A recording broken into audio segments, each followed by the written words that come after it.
Je voudrais appeler ce soir Jésus. C'est ton nouveau nom de 2025.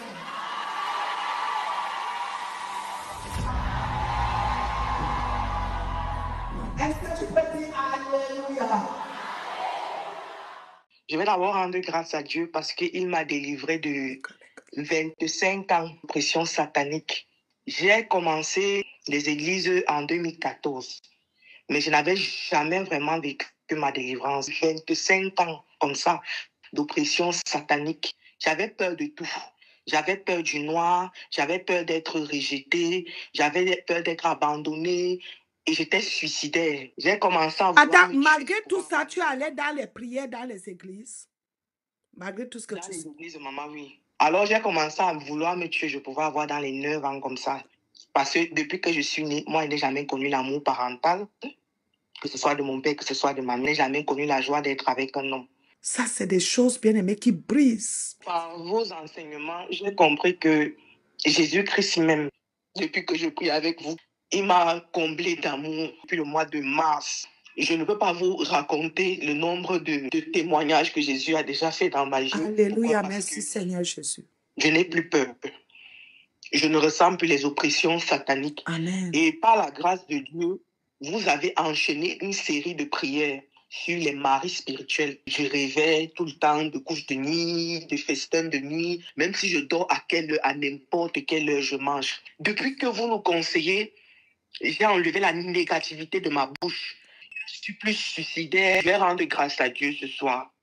Alléluia. Par rapport à la transformation de mon cœur Amen. qu'il est en train d'opérer et la restauration de mon âme, parce que j'étais une âme brisée. J'ai connu beaucoup de rejet, beaucoup d'abandon, beaucoup d'humiliation, beaucoup d'ingratitude. Mais Jésus-Christ a pensé toutes ces blessures. Les églises dans lesquelles je partais, on ne nous apprenait pas le combat spirituel. Je ne veux pas faire le culte de votre personne, mais vous maîtrisez la spiritualité. Parce que quand on partait dans ces églises-là, on nous connectait à l'église, c'est-à-dire on dit viens peut-être avec 100 000 ou 150 000. Tu viens bâtir l'hôtel. Quand tu arrives, on te dit comment ton père s'appelle, si ta mère s'appelle ça. Et puis quand tu rentres à la maison, tu vis les mêmes choses, tu vis les mêmes oppressions. Et quand j'ai commencé à vous suivre en prière, vous avez d'abord parlé de la sanctification, la repentance.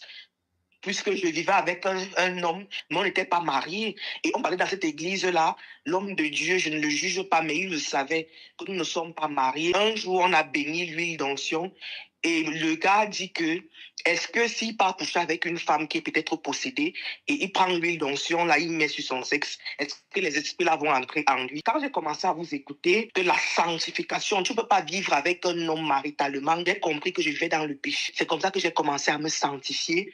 J'ai arrêté de l'alcool. Écoutez, quelqu'un demande à un pasteur, s'il met l'huile d'onction sur le sexe, il va coucher une femme qui est possédée. Est-ce que la possession là va? Et le pasteur répond à ce genre de choses. Il est pasteur. Il a une église. Il est honoré. Jésus-Christ. Mettez Good Life, s'il vous plaît. Est-ce que vous voyez à quel niveau nous avançons, bien-aimés?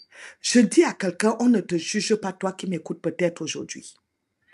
Toi qui es peut-être encore dans cette vie. Mais dis à Dieu, Seigneur Père, fais-moi quitter ces forces négatives de concubinage, d'adultère, de mensonge, de tricherie. Personne ne te juge ici. Nous tous, nous cherchons quoi? Le chemin du salut. Tu as un pasteur comme ça, dis-moi. J'ai un de mes fils qui me disait qu'il connaissait que le seul péché ne tue pas quelqu'un. Le reste là, Dieu pardonne. Après le culte, même nous, on sortait. Dès que le culte est fini, on s'assoit avec les Bibles dans les sacs, nous, on coupe nos billets bien même. Quand vous avez commencé à nous parler de la sanctification, de la repentance, de la confession, j'ai commencé à réfléchir que, mais attends, ce que la dame s'y raconte, ça peut être vrai, puisque depuis que je suis dans ces églises-là où je vis ma vie comme bon me semble, où je bois les alcools, je suis toujours oppressée. Je suis suis toujours dans les mêmes choses. Ma vie tourne en rond. Je me conforme un peu à ce qu'elle dit et ce que la Bible dit. Maman, moi, je ne lisais pas la Bible parce que vous nous apprenez la culture de la lecture de la parole. Il y a beaucoup de changements qui se sont opérés dans ma vie. J'ai d'abord arrêté le concubinage là. Pour moi, c'était pas un problème d'avoir peut-être un ou deux hommes dans ma vie. Le fait de nous apprendre à prier les portes de minuit à midi, ça fait que dans les rêves, j'ai déjà la possibilité de résister à certaines attaques. Quand j'étais vraiment le tapis des sorciers, vous priez souvent que j'ouvre les yeux spirituels. J'ai déjà des visions en songe. Ce n'est plus comme me raconte. Donc chacun vient se démasquer. C'est moi qui ai fait telle chose. C'est moi qui t'ai amarré dans le monde des ténèbres. J'ai tué tel nombre de personnes. J'ai fait ci, j'ai fait ça. Vos enseignements m'ont transformé en une véritable guerrière de prière. C'est-à-dire, où va le corps de Christ? Soyons dans la vérité. Mais bien aimé, Dieu nous interpelle, toi et moi. Pardonner un pasteur qui t'a escroqué, un pasteur qui t'a utilisé sexuellement. Le malheur les atteindra là-bas parce qu'ils ne veulent pas se repentir. Alors j'avais un fils, quand je lui parlais souvent que Jésus me dit que si celui qui marche avec le pasteur fait ça, il nous enseigne donc quoi? Finalement, c'est comme ça que lui il a dit qu'il préfère rentrer dans le monde. Le monsieur a raison.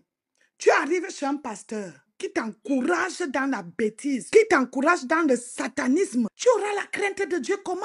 Comment tu peux dire à quelqu'un que prends l'huile d'onction, mets sur ta vêche, et même si tu couches une femme possédée, il n'a pas compris ce que c'est que la crainte de Dieu, la sanctification. Bien-aimé dans le Seigneur, prions pour ce genre de situation-là, bien-aimé, afin que tous ces pasteurs qui ne sont pas dans la crainte de Dieu, Père, il y a ton troupeau dans leurs assemblées. Enlève-les de là et ramène-les là où il y a la crainte de Dieu. Au nom de Jésus-Christ.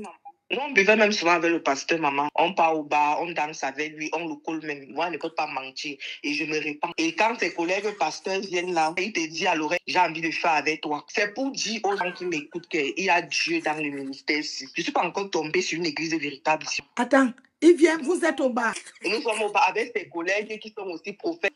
Des jeunes beaux prophètes. Donc, on commence à danser, on commence à se coller là. Après, son collègue vient te dire à l'oreille. Un jour, je suis avec une de mes sœurs en Christ et puis le pasteur lui envoie le message que retrouve-moi à l'hôtel. Moi, il me disait que peut-être comme il est célibataire, il veut se marier. Que les pasteurs, les prophètes se retrouvent dans les bars. D'autres donnent les rendez-vous. Et c'est les mêmes qu'on t'impose sur la tête. Oui, maman.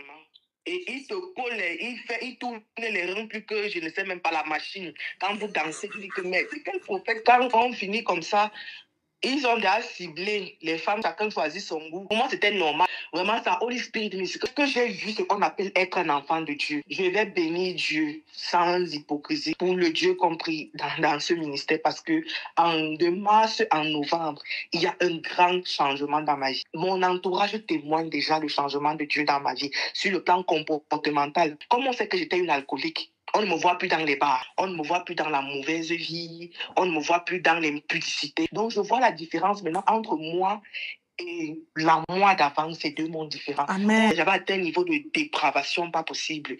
Et quand on arrive à l'église, comme vous venez de te dire là, on te prêche autre chose. Est-ce que je vais t'épouser pendant tout un culte? Donc j'avais soif de la parole de Dieu. Chaque fois que peut-être j'avais un problème spirituel, je vais pas avoir l'homme de Dieu, peut-être où tu lui expliques la situation, il te dit que achète l'arbre de la paix, cherche le jus, le sel de mer, tu viens avec 100 000 francs, il te donne les bains. Je vais un peu arrêter là. Ceci n'est que de la terre, la carrosserie. Mais ton vrai toi, c'est l'esprit qui habite en toi. Quand on te donne peut-être ça comme bain, c'est pour soigner la terre-ci. L'esprit qui est en toi a besoin de la puissance d'un autre esprit, qui est le Saint-Esprit, pour être libéré. Et tant que ce qui est à l'intérieur de toi n'est pas visité par une autre puissance qui est la puissance la plus extrême, le Saint-Esprit. La vraie huile qui vient de Dieu, c'est l'onction du Saint-Esprit. Quand l'onction est là, rien ne peut te défier.